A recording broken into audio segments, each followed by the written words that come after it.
Hey kid. Selamat pagi Pak Pendi. Mohon izin mengirimkan video terkait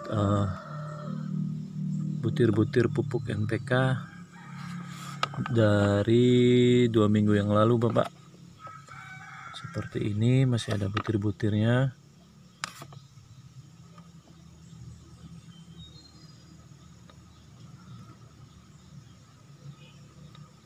Ya, ini Bapak.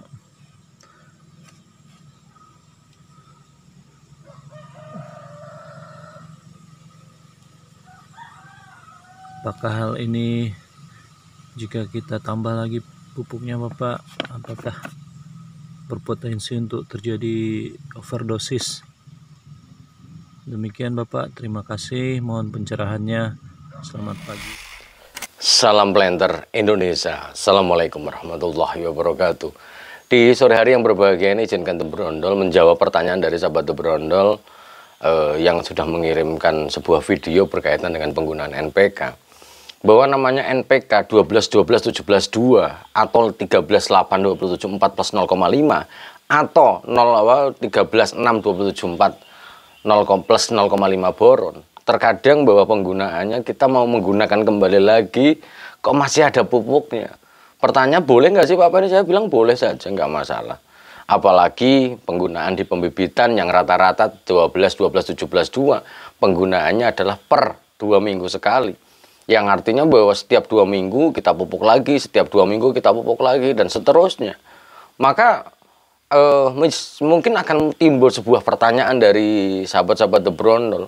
Kenapa pupuknya masih ada gitu? Maka kembali ke dalam bahan pembuatan pupuk sendiri, yang selalu saya sampaikan bahwa namanya NPK itu ada beberapa jenis dari bahan pembawanya dan bahan pengikatnya.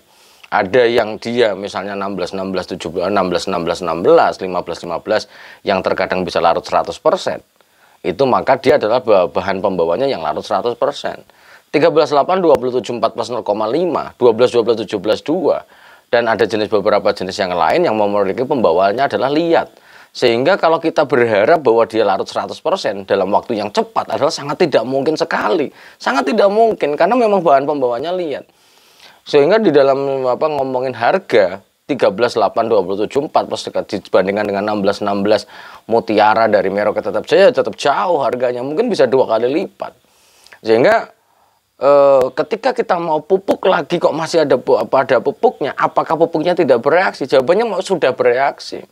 Karena bahwa 12-12-17-2, 13-6 atau 13-8-27-4, terkadang kalau kita ambil segenggam saja dan kita biarkan ini, lama-lama dia akan mencair.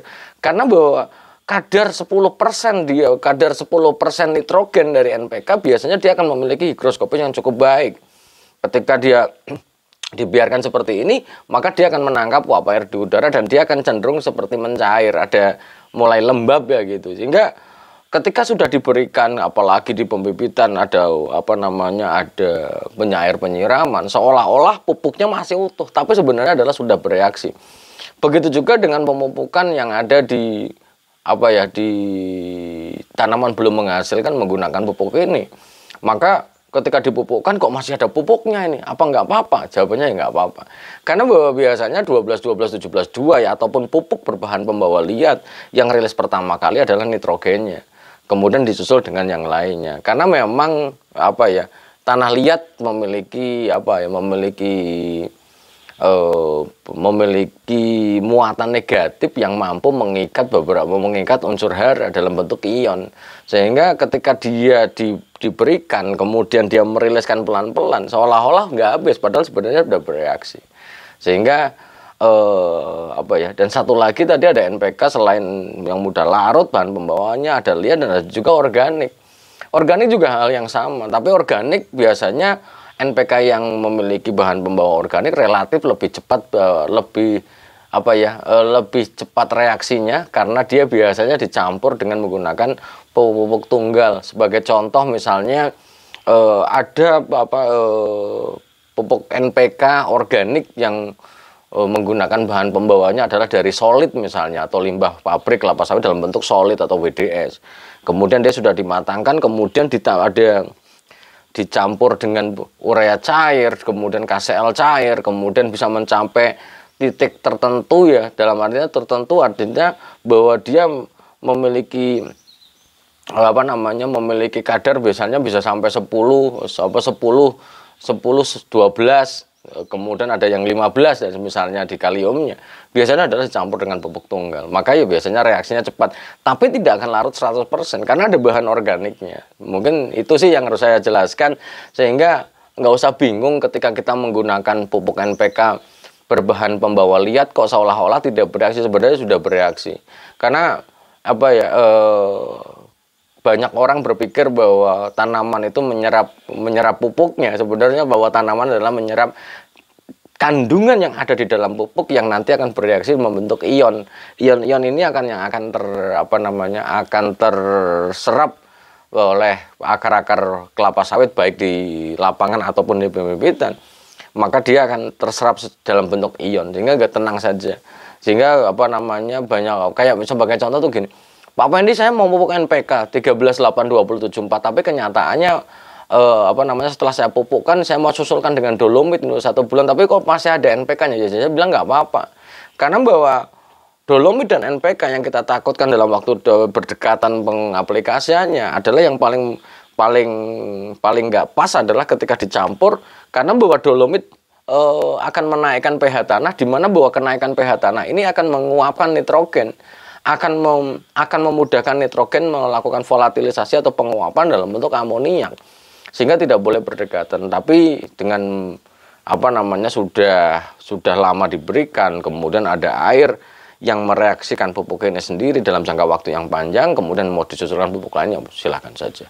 Mungkin itu aja dulu yang dapat saya sampaikan di kesempatan di sore hari yang berbahagia ini. Selalu gunakan pupuk yang terdaftar di Kementan, dan yang jangan tergoda pupuk murah, karena masih banyak sekali yang bertanya kepada The Brondol, Pak Pendi, saya mau pupuk ini bagus enggak? Nih, satu lagi sahabat The Brondol, kalau kita pakai NPK kemudian katanya adalah kadarnya lebih daripada 10% nitrogen dan dibiarkan begini saja, kok tidak ada reaksi dengan uap air.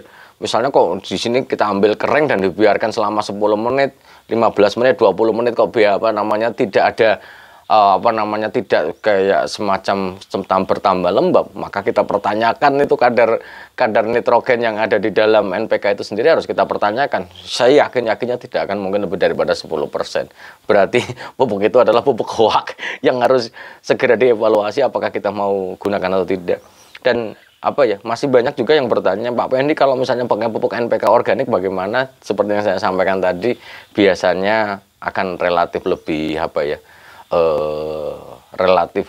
cepat reaksinya, karena kalau dibuka pun nih, kalau misalnya kita beli pupuk misalnya dari kemasan karung dibuka, baunya amoniak nyengat banget ya, sampai ke kepala ini, berarti dia ada kemungkinan adalah bahwa NPK yang kadar nitrogennya adalah diperkaya dengan menggunakan urea cair.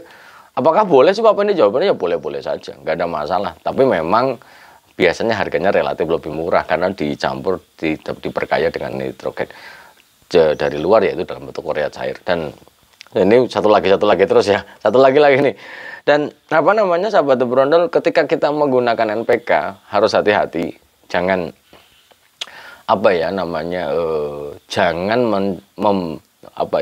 mau mencampur dengan yang tunggal. Ini juga harus menjadi perhatian, karena banyak sekali yang masih bertanya tuh kepada The Brondol, 138274 dicampur urea bagaimana sih Pak Pendi? Ya, Pak, dicampur KCl bagaimana sih? Harus dengan menggunakan perhitungan yang matang. Jangan sampai hanya dicampur saja, apalagi dengan menggunakan bentuk yang berbeda. Satunya granuler, satunya adalah relatif kristalnya kristal halus, sehingga ketika kadang-kadang dicampur bergoyang-goyang, sehingga apa yang terjadi? Begitu di lapangan, begitu dikeruk dari ember ataupun baskom yang kita gunakan, yang KCl atau urea biasanya akan lebih bawah karena dia bergerak atau ya. Kita kan goyang-goyang nih kalau di lapangan, menggunakannya goyang-goyang, akhirnya apa? Begitu diambil pakai gayung, ataupun mangkok, ternyata ureanya atau bukan KCL-nya sudah di bawah, NPK-nya ada di atas. Sehingga ujung sebelah sana yang kita rencanakan tepat dosis untuk setiap pupuknya, yang terjadi apa? Yang terjadi yang di sini kebanyakan NPK, yang di sana adalah kurang NPK, hanya menggunakan urea atau KCL saja. Mungkin itu saja dulu yang dapat saya sampaikan. Semoga bermanfaat bagi sahabat Bro semuanya. Dan semoga Allah mendekat kita dengan kesehatan dan kebahagiaan tanpa syarat. Salam Planter Indonesia. Assalamualaikum warahmatullahi wabarakatuh.